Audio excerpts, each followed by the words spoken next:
car trouble in Seattle, and then my car broke down between Snohomish and Cle Elum, and we waited for a tow truck for Ellensburg. And I spent 2 nights, and I should have spent the third night and left earlier. I'm driving along, and just as I was reaching the Blewett turnoff, I was just listening to music. I was listening to Adele. I hit black ice, and I thought my car went straight down, but apparently I jumped the creek and went head over heels and landed between 2 large fallen trees. My car was tilted to the passenger side, tilted probably 10 or 20 degrees. There's a big, wide vehicle turnoff here, and the road is like this. The direction of travel of the vehicle down the hill, and then across the lane and across the embankment. The tumbling was here. Oh, okay. You tumbled down the hill, over the creek, and then landed on the other side. I leaned back on my right elbow and saw the damage that I'd done to my right hand.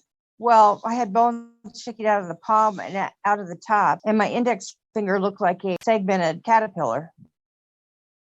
I mean, I was using my left hand to hold the clothes. I was using it as a compress. It's the ulnar bone that got broke. That's the one that runs along the little finger side.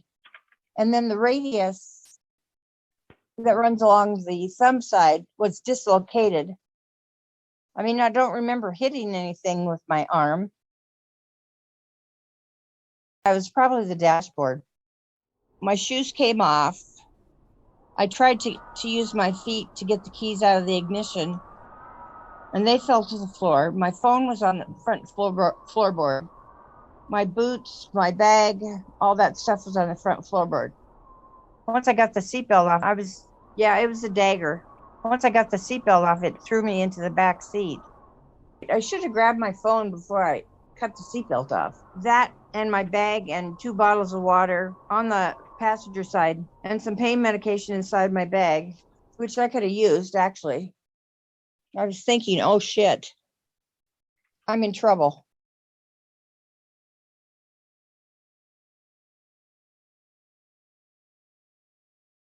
So I was able to reach, into my trunk. I used the clothes as a compress to stop some of the bleeding from my hand.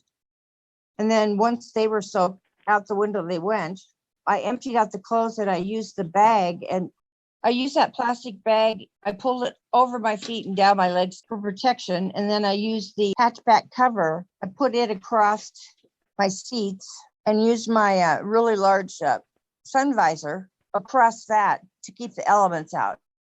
I couldn't really move. I tried to get up. I didn't know that I had torn the ligament and had an avulsion break, which means when the ligament tore, it pulled out a piece of bone from the back of my knee, and there was no way I could stand. My legs were straight up in the car. They were leaning against the driver's seat. They were straight up. They weren't bent. I was behind the passenger seat. It had to be below freezing. I saw on the second day, there was a police car directly behind me with his lights going. He was stopped, but he didn't get out of his car. And that same day, I saw a hunter. He was up on a ladder in a tree waiting for a buck to come. And then a few more hunters came down the road. And I yelled at all of them, and they glanced my way, so they heard me. But they couldn't see me. But I wish they would have called it in, that they'd heard me, I would take naps and pull my orange hoodie over my head and then the black hoodie over top of the orange one. And the same thing I did at night. My stomach growled a lot, but I just ignored it, And I dropped about 10 pounds. Actually, it was 5 days. So 4 nights and 5 days. And there was a small little creek there, and there was a small little woodpecker. He was a young woodpecker, and he was just to my left on that down tree. He was going peck, peck, peck, peck, peck, peck on one of the trees that I was next to.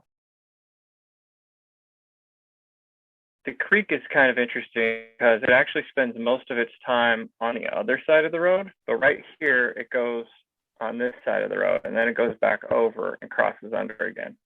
Oh, it sounded like it was just a small creek. And this is a steep mountain, and right up here is where the phone ping was. And that's what I based the map that I built off of, the geo coordinates of the phone ping. One of the officers that I spoke to says he thinks the cell tower was actually just across the road. About 4 o'clock on the fifth night, I said a prayer, and I'd prayed every day, but this time, as I started to pray, I could feel Grandma and Grandpa's arms around me and God's arms around all of us. And, I confessed my sins and said, "Dear God, I know I'm going to die someday, but please don't let it be in this dark ravine where I'm never found. Please send help." And a half hour later, I heard two guys talking, and it turned out that they were from the Chelan County road crew, and their boss had told them which mile marker I was at. So I started yelling to them. The guy says to me, "Ma'am, are you still alive? Can you hear me?" And then I started yelling at him, and he heard me, and he fell down and brought me a warm blanket and a warm coat and waited with me. He checked all my vitals except my blood pressure, and he wanted to make sure I was alert, which I was. So then he yelled up to his buddy and said, "Call it 911, get an ambulance to the fire department." Oh, I was just like, thank you, God. And so once the fire department got there, they busted out my back windshield. And this guy, when he came down, he said, "Your daughter and one of her friends are at the top." And it turned out it was Jada. And Jada Jasmyn and Shelly had all been searching for me.